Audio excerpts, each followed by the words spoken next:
Hello, ladies and gentlemen. I hope you have a great and wonderful day. Well, we have some interesting news here pertaining to UCLA Medical School. Now, some of you are going to be surprised, shocked, or maybe not shocked, considering on how bad the UCLA Medical School is.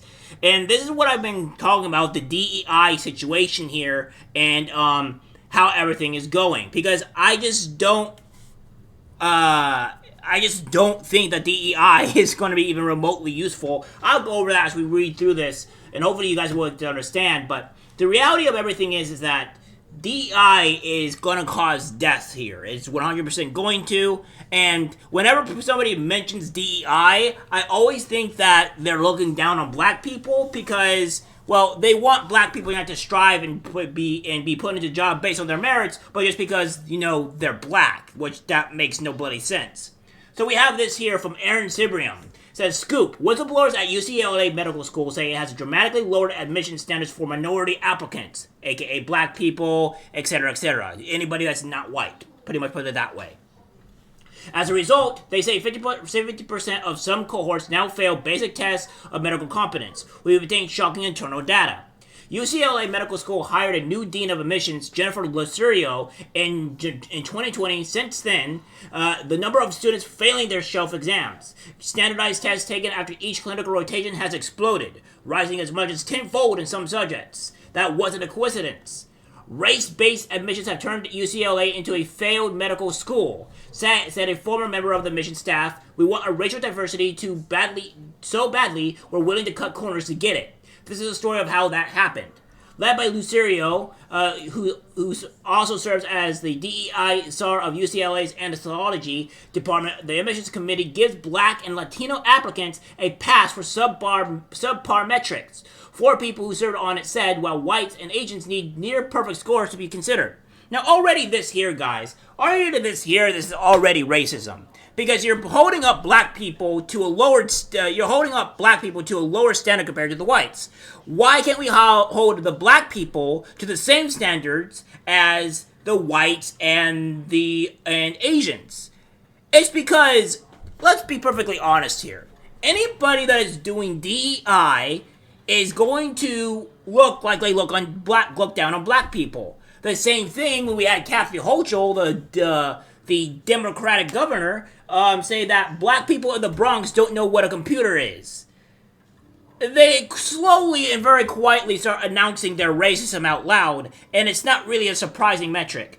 Like I said, DEI is meant for one thing: to be racist towards other people, demean black people, and Latinos for that matter, and then also cause destruction within that environment. Because you're not going to tell me that not hiring people based on merit is going to result in anything good.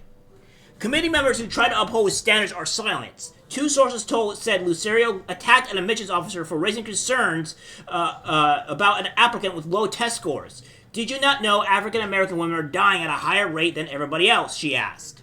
The candidate scores shouldn't matter, she continued, because we need people like this in the medical school. We are consistent in the way we apply the metrics to these applicants.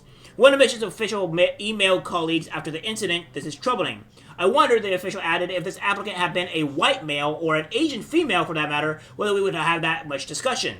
This story is based on written correspondence between UCLA officials, internal data on student performance, and interviews with 8 professors at the medical school, 6 of whom worked with or under Lucero on medical student and resident admissions. Together, they provide an unprecedented account of how racial preferences outlawed in California since 1986 have nonetheless continued up any academic standards at one of the top medical schools in the country. The school has consequently taken a hit in the rankings and seen a sharp rise in the number of students failing basic standardized tests, raising concerns about their clinical competence. I have students on the rotation who don't know anything, an admissions official said. It is almost unheard of for admissions officers to go public with stories from confidential deliberations, much less to accuse their colleagues of breaking the law or lowering standards. They've agreed to come forward because the drop in student performance has been so alarming. I wouldn't normally talk to a reporter, a UCLA faculty member said, but there's no way to stop this without embarrassing the medical school. Within 3 years of Lucero's hire, UCLA dropped from 6th to 18th place in the U.S. News and World Report's ranking for medical research. In some of the cohorts, she admitted, more than 50% of the students failed standardized tests on emergency medicine, family medicine, internal medicine, and pediatrics. Those tests, known as shelf exams, which are typically taken at the end of each clinical rotation, measure basic medical knowledge and play a pivotal role in residency applications. Though only 5% of students fail each test nationally. The rates are much higher at UCLA. Failure rates have increased tenfold in some subjects since Lucero took over admissions. That uptick coincided with a steep drop in the number of Asian matriculants and tracks the subjective impressions of faculty who say that students have never been more poorly prepared.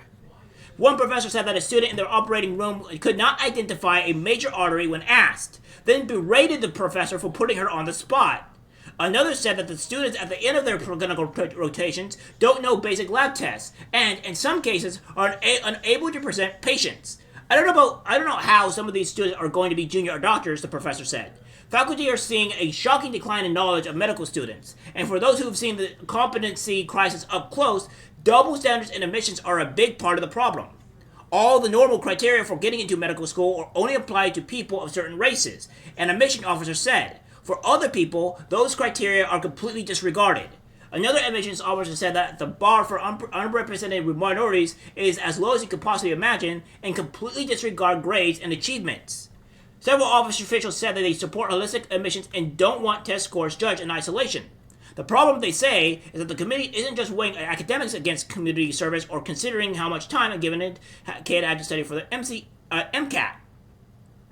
So, here's the thing that I want you guys to start understanding here. What do you think is going to be, or what's going to happen to black people or Latino people when this stuff comes out, this becomes more known to people, and if there's a black or a Latino doctor?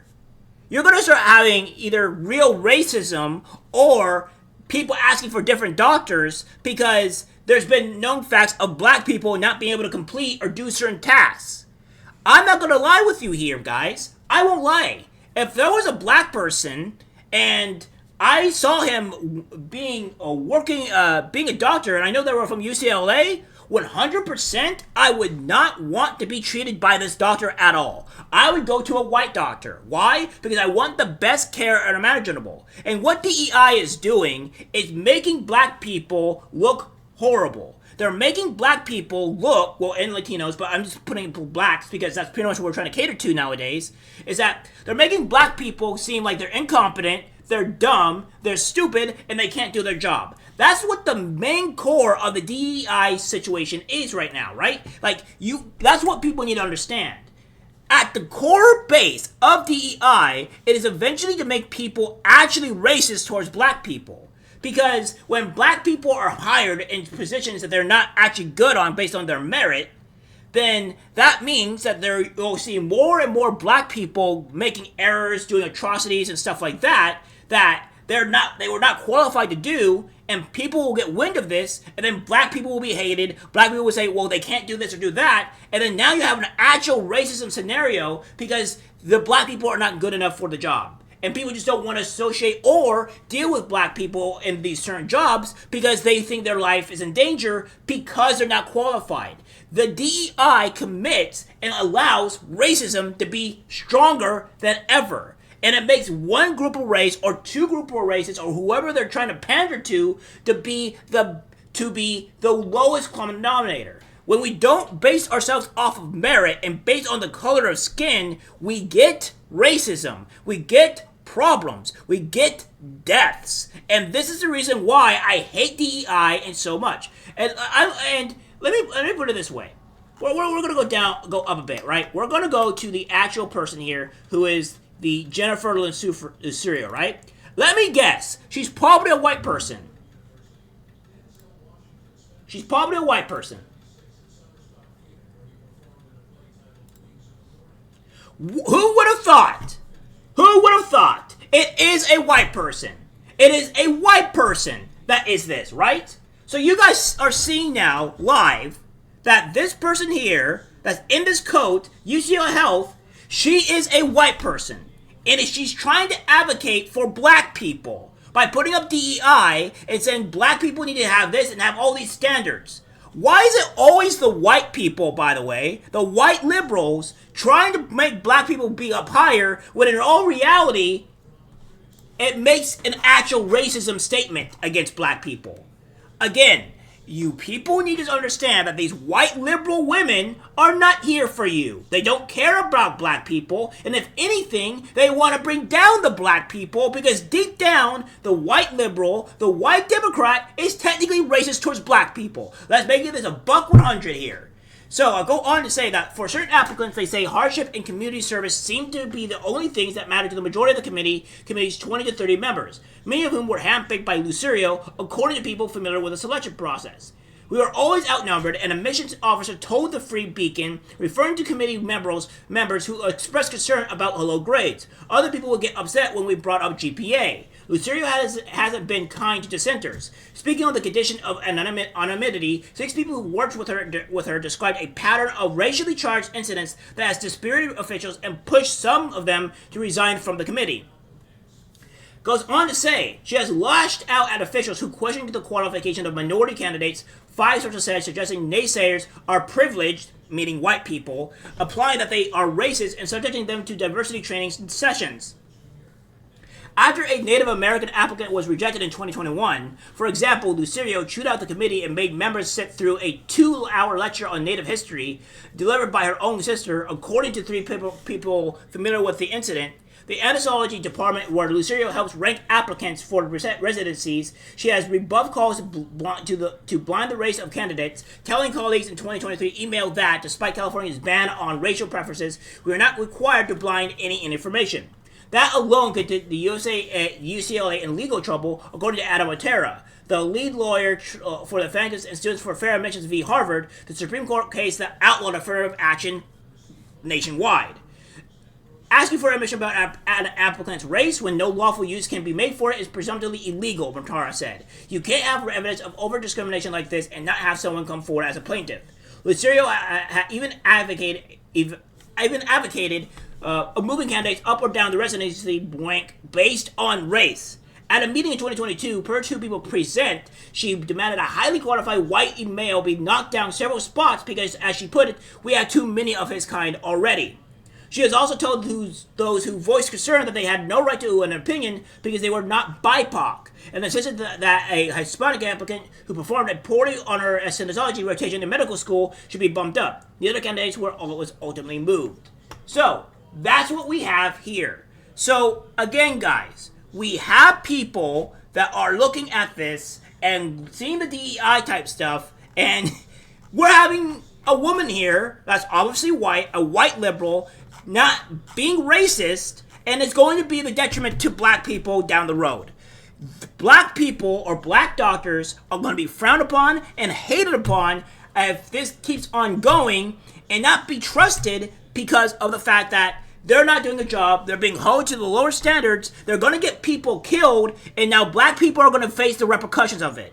This is complete racism in its highest order, and I can't believe some people can't realize that. And by the way, yes, she's Democrat, so just to let you know, she is a Democrat. She's the one that advocates for this type of stuff. So that's insanity. I would say right now, guys, if you do see a USA member, just don't work with them, go to another doctor. Because I would say that your chance of survival is very low working with a UCLA doctor and than any other doctor. Also, this would send a shockwave of doctors of saying, oh, well, I've been getting a lot of people not wanting to work with UCLA people or not working with me because I'm from UCLA and I can't get patients anymore. That would send a massive shockwave towards the DEI type stuff and to UCLA and have to get them back in shape. This needs to stop. This needs to end because I am tired of the racism and I'm tired of Democrats and people trying to hold black people to this stupid thing to where like, oh, we need to be protected. No, let black people be black people and let them proceed to go on what they need to do. That's the thing.